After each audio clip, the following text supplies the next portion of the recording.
барномаи бохабар бош. моҳи саводнокии расонаӣ дар Азия плюс. салом сомини азиз.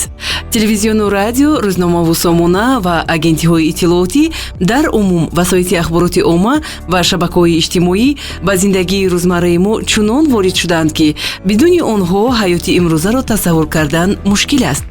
аз ин сабаб донистан ва омӯхтани саводи расонаӣ барои ҳама муфид хоҳад буд.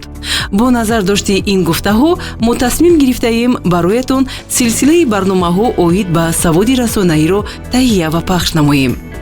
саводи расонаӣ маҷмӯи маҳорат ва қобилиятҳоянд ки ба одамон имкон медиҳанд паёмҳо ва маводи васоити ахбороти оммаро дар шакл ва жанрҳои гуногун таҳлилу арзёбӣ кунанд. он шахсро водор мекунад ба он чизҳое ки тамошо мекунад, мебинад ва мехонад интиқоди назар кунад. он боз ба истеъмолкунандагони иттилоот имкон медиҳад ки хабарҳои сомонаҳоро таҳлил кунад, то дар он тарғибот, сензура ва ё яктарафагии иттилоъро дарк кунад. дар барномаи имрӯза оид ба тафаккури интиқодӣ маълумот медиҳем. тафаккури интиқодӣ чист ва чӣ тавр онро метавон рушд дод? имрӯз мо дар асри иттилоот, асри интернет зиндагӣ мекунем. асре ки дар як межа задан иттилоот аз як кунҷи дунё ба кунҷи дигараш паҳн мешавад.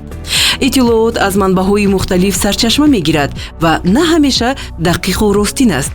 мутаассифона рӯз ба рӯз шумораи хабару паёмҳои фейкӣ бар дурӯғ ва таҳрифшуда дар шабакаи интернет, махсусан шабакаҳои иҷтимоӣ меафзоянд.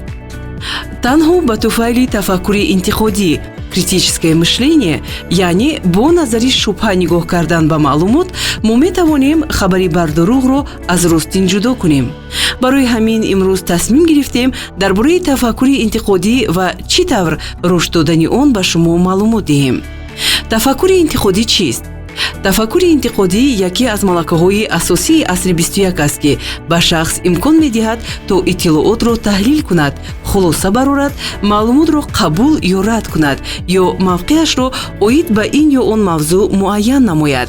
тафаккури интиқодӣ ин қобилияти хуб ва оқилона андеша кардан аст ки дар асоси он шахс чӣ кор кардан ё ба чӣ бовар карданашро муайян менамояд. чӣ бояд кард то тафаккури интиқодиро рушд диҳем? бидуни дониши кофӣ ба таври интиқодӣ фикр кардан ғайриимкон аст. барои рушди тафаккури интиқодӣ шахс бояд аз донишҳо ва маълумоти зиёд бархурдор бошад.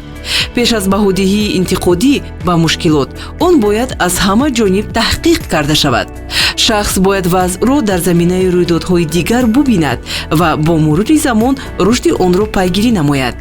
5 маслиҳати муфид барои рушди тафаккури интиқодӣ. ҳамеша ба омӯзиши соҳаҳои гуногун машғул шавед, яъне ҷаҳонбинии худро дар ҳама самт васеъ гардонед. адабиёти бадеӣ ва илмиро мунтазам мутолиа намоед. филмҳои ҳуҷҷатӣ ва дарсҳои интернетӣ ки дар порталҳои омӯзишӣ ва ютуб-каналҳо дастрас ҳастанд, тамошо намоед. одамон ва рафтори онҳоро мушоҳида кунед. ин ба шумо кӯмак мекунад то сабаби рафтори онҳоро фаҳмед ва стратегияи ҳамкорӣ дар вазъиятҳои гуногунро таҳия намоед. бо мардум гуфтугӯ кунед, ба андеша ва таҷрибаи онҳо таваҷҷӯҳ зоҳир кунед. ин ба шумо имконият медиҳад ки мавқеи худро нисбати ягон масъала муайян намоед. дониши расонаии худро мукаммал созед ва аз маълумоти бар дурӯғ худ ва наздиконатонро эмин доред. бо ин суханон барномаи имрӯзаро ба поён мерасонем. пагоҳ оид ба хабарҳои фейкӣ ва нишонаҳои он суҳбат мекунем. бо мо бошед. барномаи бохабар бош. моҳи саводнокии расонаӣ дар Азия плюс.